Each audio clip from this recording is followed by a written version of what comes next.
A lot of you know me as the founder and CEO of Goldin Auctions. More of you know me as the King on King of Collectibles, The Golden Touch on Netflix. However, yeah, if you're wondering who that guy is, there you go. That's Ken Goldin, and he is the owner of Goldin's Auction House, which happens to be a high-end auction house for collectibles. Not only TCG collectibles, but we're talking about collectors in general, whether in the sports or memorabilia world. Now, why are we talking about him? Well, it's because he's done something pretty good, pretty good for the hobby, pretty good for the collecting, for the tag hemisphere, and that is that he's managed to auction off a 1999 Japanese Masaki promo Gengar. Now, this card was originally auctioned off in February of 2026, and it went for $70,000. 2 months later, he was able to auction it off in April, and it went for over $101,000. That is a $30,000 increase in a Japanese Tag 10 Pokemon card. Now, why does this matter? Well, because there's 50 PSA 10 copies, and those copies go for around $96,000, and this one Tag 10 went for $101,000. Breaking the record or beating the previous value of a PSA 10. Now, is this a huge victory for Tag? Yes and no, but we'll talk about why kind of this is important in the hobby. Now, is it important? Is it a big victory for Tag? Absolutely yes. That's a big victory for Tag for the fact that this one card, this one Tag 10 card, sold for more than a PSA counterpart. Now, good. That is kind of showing the public who are in the collecting hemisphere of graded cards that Tag slabs do have the same resale value as PSA 10 slabs, especially whenever we're talking about vintage, low population, old cards, right? I guess I shouldn't be saying vintage and old in the same sentence, right? Because vintage is old, right? But vintage Pokemon cards in a Tag slab. And mind you, these are slabs that people say or accuse that there is no market for vintage Pokemon cards in Tag. I would disagree, but I would disagree for this exact example, right? It was able to happen. Now, I'm saying it's good because it sold for a higher price than a PSA 10. I'm saying it's bad because there's only one copy of that Tag 10, and if it wants to maintain its value of being the number one Gengar, or like a Tag 10 copy that goes for more than a PSA 10 copy, you would see this card having to be auctioned multiple times.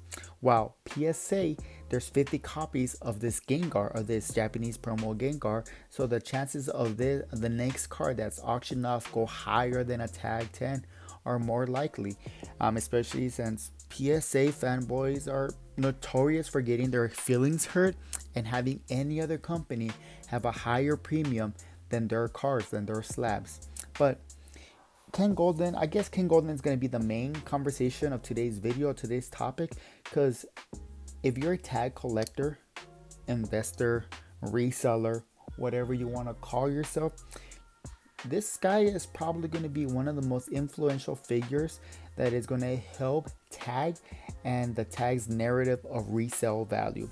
Why? Because he's taking big chances with Tag slabs, and he's doing fairly well. I mean, $100,000 is nothing to scuff about. $100,000, it's like $1,000, but 100 times. It's a lot of money. Whenever we start breaking it down, like the way that I like to think about it, $100,000 in a high yield savings account, right, at a 3.5 interest rate, that's going to be giving you around $200 a month for the rest of your life, assuming that the 3.5 stays there. That's nothing crazy, but it's nothing bad. We're talking about a booster box at the beginning of every single month, right? Now, why do I feel like this is extremely important?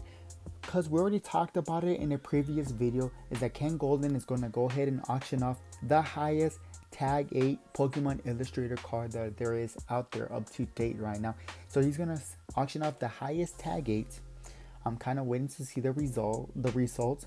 But after that auction of the Tag 8 Pokemon Illustrator card, I wouldn't be surprised if he manages to get his hands on a Tag 9 Pokemon Illustrator card, auctions that card off, And then finally he finishes off by auctioning off a tag 10 Pokemon Illustrator card.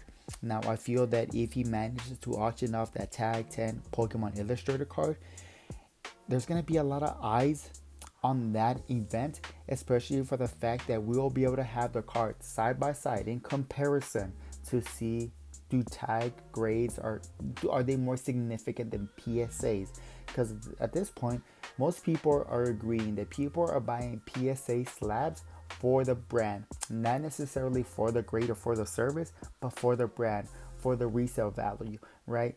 And this kind of things, this kind of publicity that Ken Goldin is doing for tag is really going to affect the resale value, especially whenever we're talking about high-end chase cards, not regular cards that you can pull off of modern sets right now, but we're talking about old vintage stuff that's going to be very hard to grade. I mean, I've already had a couple subscribers show me their vintage collections and they're sending them off for grading with tag. And while they might not be getting the highest tag 10 cards out there, they are getting the highest scores, because not a lot of people are grading their vintage cards with tag. Now every single day we have new collectors entering the hobby, and some of these collectors might be getting rubbed off the wrong way with PSA.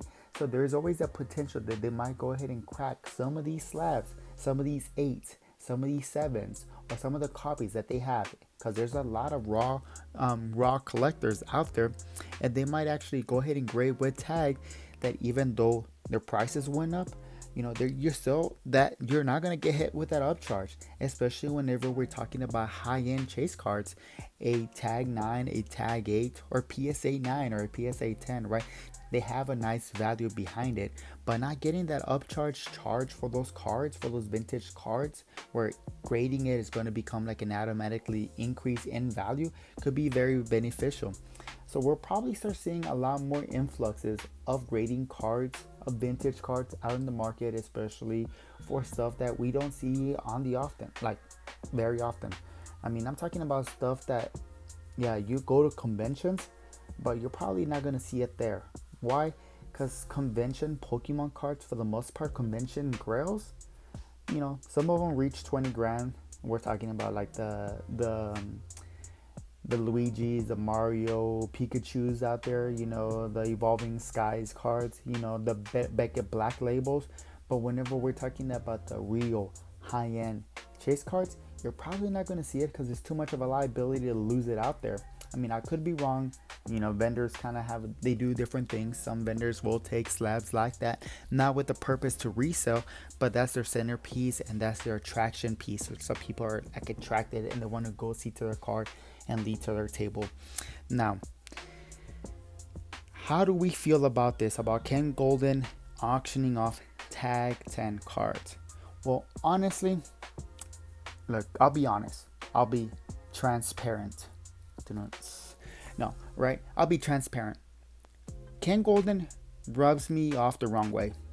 I mean, I feel like I'm not, like, and please understand that I'm not trying to talk shit about the gentleman. I feel like he's going to be a very prominent person in this hobby. Like, he really is. Like, regardless, however you feel about him, whether you feel like he's controlling all the strings behind the auctions, like he's only really doing these auctions because he already has guaranteed numbers, it makes sense, right? He has the most to gain out of it. Why wouldn't he? He's pulling off this big ass stunts, this publicity things, that at the end of the day, if he's doing it, like, I'm sorry, but we are in the United States, in the land of capitalism.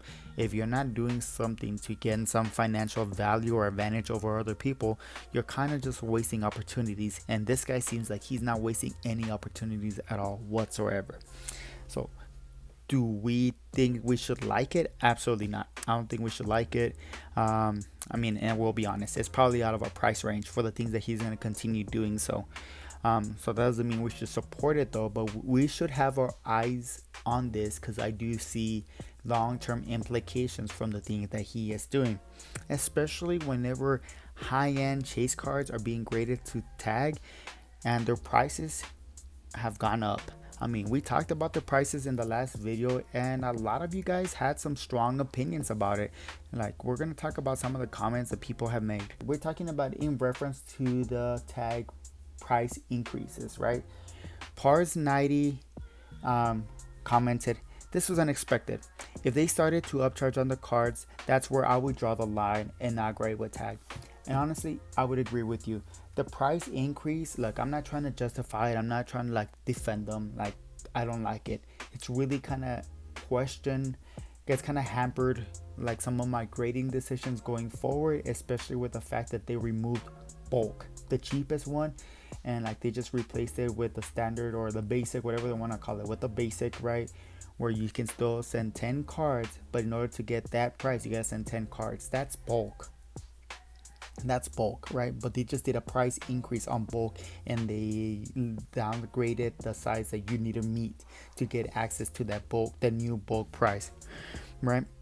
But if there was an upcharge, and then I would see tag losing a lot of its fan base, because right now tag is mostly supported by collectors, by legit collectors and content creators who see the opportunity to advertise tag. Why? Well, maybe their position in PSA slabs ain't that big, so they also got a big financial gain to get out of tag slabs.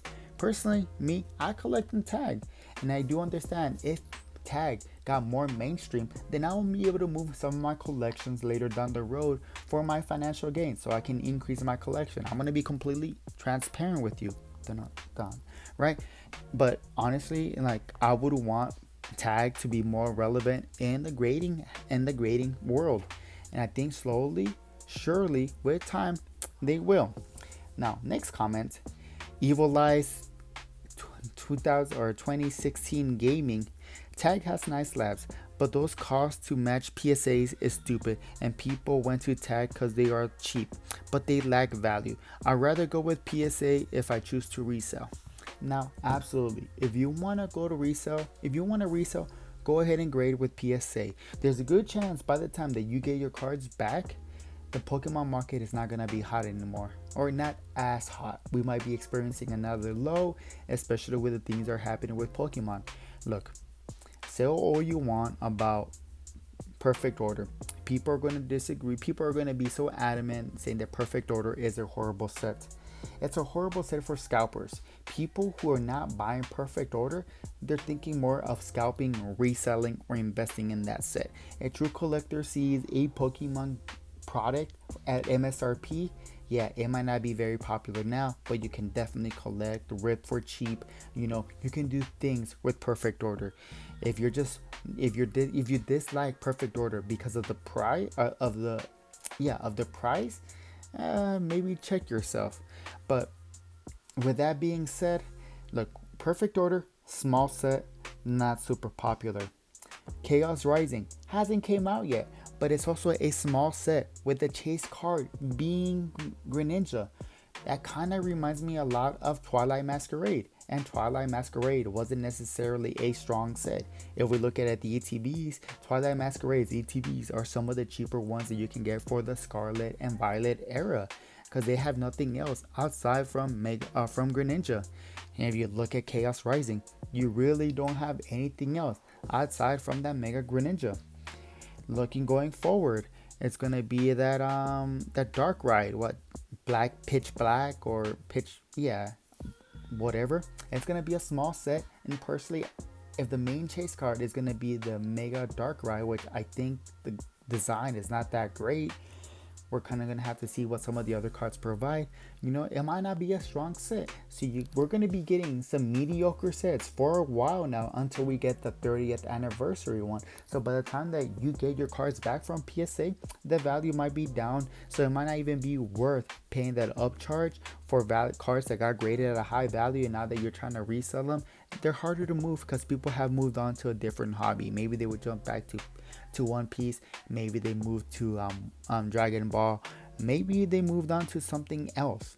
So if you want to take that chance with PSA, absolutely, right? But don't be surprised by the time that you get your cards back, the hobby hype train is kind of down, And your cards that you graded through PSA, I'm not gonna say are worthless, right? But they're just not gonna be as liquid, which I will still admit right now the lower end PSA cards are still more liquid than tag slabs, right? But at least with tag slabs, you know why you're getting that. That's always going to be one of the big things. But hey, also, do we really want tag to be known as the cheapest grader? And people can argue about this, whether yes, we want tag to be the cheapest grader because they are using technology to grade it, right? Not so much human work.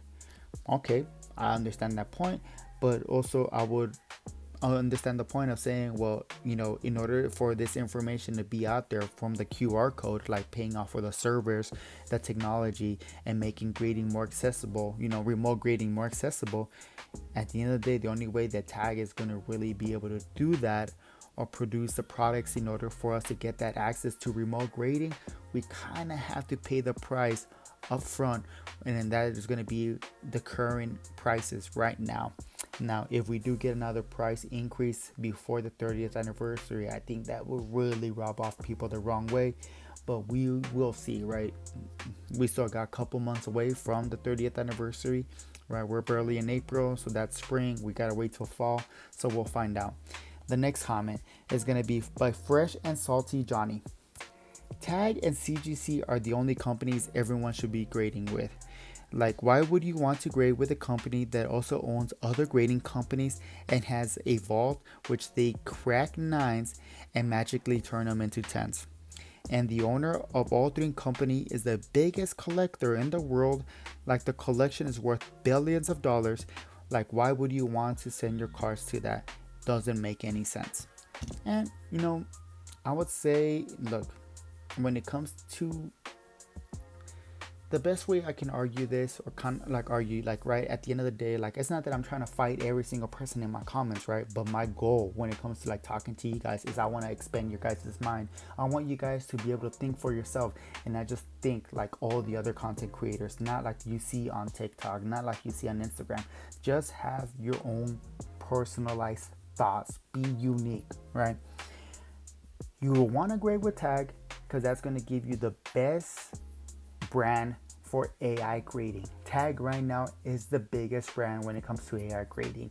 When it comes to PSA, that is going to be the biggest brand for subjective grading. Why? Well, numbers speak, right? You guys see how many cards are being graded through PSA. You guys already see how many slabs or how many PSA slabs are in the vendor shops and card shops and conventions, right? It's dominated by PSA. CGC struggles. You don't see their physical presence, right? You see them on TikTok shops. You do see them on resale packs, right? But they're not the same thing as PSA. If you're going to go for a resale standpoint, I mean, I guess go with PSA, but just go with PSA. If you're going for resale and you're trying to make the most money as possible in this hobby, go with PSA because they're the best in subjective grading. You should go with tag because they're the best in objective grading, right? But the only thing I will argue with you, or not argue with you, but agree, it's like, yeah, why would you grade with a company that owns 3 other grading companies? That's insane. Like, come on, like that is insane. It's like, the best way I can like put it to, like, if you're not a car guy but you're an older guy and you're in your 30s, so you kind of like you're on that stage in your life when you're looking for reliability. It's like, why would you go from Jeep to Dodge? They're owned by Stellantis, and Stellantis is trash. We see that consistently in the automotive market, right? So you would have to go with somewhere else. Don't move from trash to trash. You're just a trash man. Just try something different. Now, not every single comment was negative. Some of them were supportive. Like, we got a Mystic Avery. Esa chingadera. Haha, I love it. Thanks, man. I appreciate you dropping comments every single time. I love your chingaderas. Thank you. Thank you for the support. I really do appreciate it. Now, time for a negative comment.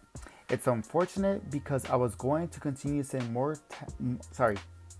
Not sure. I guess 3DU.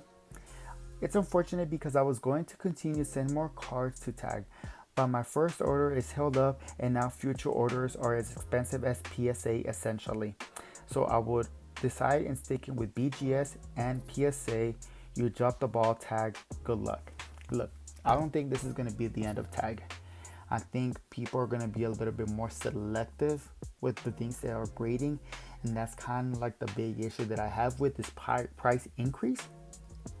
It's because I think for the most part, some vending shows can be boring because whenever you're going from table to table, you're seeing the same chase cards graded in the same slab. Like, what's the fun of that? I felt like Tag had a good place in the market with the prices because it allowed people to grade more of their cards that they like personally. We talked about it. There's a favorite Pokemon for every single person in the world. You know, one person will like some dumb looking Pokemon. Other people will like badass, amazing looking Pokemon, right? Or Pokemon cards per se, right? But the price increase does make you narrow down your guys' decisions. I've been talking with Classic EverQuest about this, and with no bulk grading and going with the standard but paying the $10 extra so we can get the score, we're looking at least like around a $350 to $400 submission just for 10 cards. That is expensive. No upcharge or upcharge. That is expensive, right? And it hurts even more if you get nines back, and especially if you're gonna resell or trying to increase the value of your collection to be able to collect more. So, do I think this is the end of Tag? Absolutely not. But I do feel like a lot of people going away from Tag and going for the cheaper grading service, which could be CGC. I don't know about Beckett, but I guess Beckett, if they really do sports cards, then again, Tag is not grading a lot of sports cards at the moment. We'll see if they ever make that transition. Now, the Unk piece. Tag also counts having research slabs. The deck reports constantly updates and the position and population. There's a lot of value in Tag compared to BGS, PSA, AGS, and CGC. Now, that is one thing that we do like about Tag Slabs is the tag report and the dig report. It's constantly updating. They're going to be making improvements to the dig report and the population report. Maybe after those improvements, that still helps a lot with tag graders or tag collectors in making the decisions if they should be grading with tag, right? But look, like I've always said this before, if you're new into the hobby and you want to get into grading, go with tag first and understand why your card got that. If you got a strong 9 because the scan was able to detect something that you weren't even able to see or you can't see at all, then there's a good chance that that slab or that card can grade higher with another company if you're looking for resale value. Tag's dig report and the information provided by their AI grading is super beneficial for graders. So don't be stupid, jump on it and at least take advantage of the tools that they give you, right? Because no one here, if you're new into grading, if you're new into the hobby, you don't have the perfect eye, right? You're not going to be able to see everything. You're going to skip a lot of things. So just take the time, use another company for a tool to make better financial decisions down the road, especially when these financial decisions are tied down to grading. In conclusion, how do we feel about Ken Goldin and selling Tag Slabs? While I might not like the guy, I do understand that we do need a high profile individual who doesn't really have a lot of their worth in TCG with a certain grade company, that they're willing to advertise other grading companies for their financial gain. Why? Because who's going to win on that?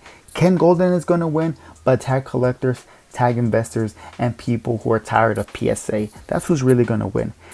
Do we wish it was someone different? Absolutely. But whenever we're talking about these big movements of money, like at the end of the day, it doesn't matter who does it. You know, everyone has an alternative motive behind it. So, like, I don't feel like there's a good person that can really be auctioning these cards like a good person, a good neutral individual. Is he the lesser of the evil? I'm not even like, I'm sorry, I guess I'm really making Ken Goldin seem like a bad guy. I just don't like him. And I haven't even met him, right? But I kind of don't like him. But I do hope that he really does help Tag's popularity and really cement Tag's resale value in the grading hobby. I mean, but what do you guys think? Do you think that this move is going to be, or this guy is going to be beneficial for the Tag resale hemisphere? Do you think that you're seeing an individual take opportunity of people by grading or reselling tag slabs, low population tag slabs? Do you see this as the sign, as the tipping point, and people going more, gravitating more to tag slabs, especially whenever we're talking about high value cards? Let me know about your thoughts. I really do appreciate your guys' interaction that I have in these videos, and hopefully I get to talk to you guys next time. Peace.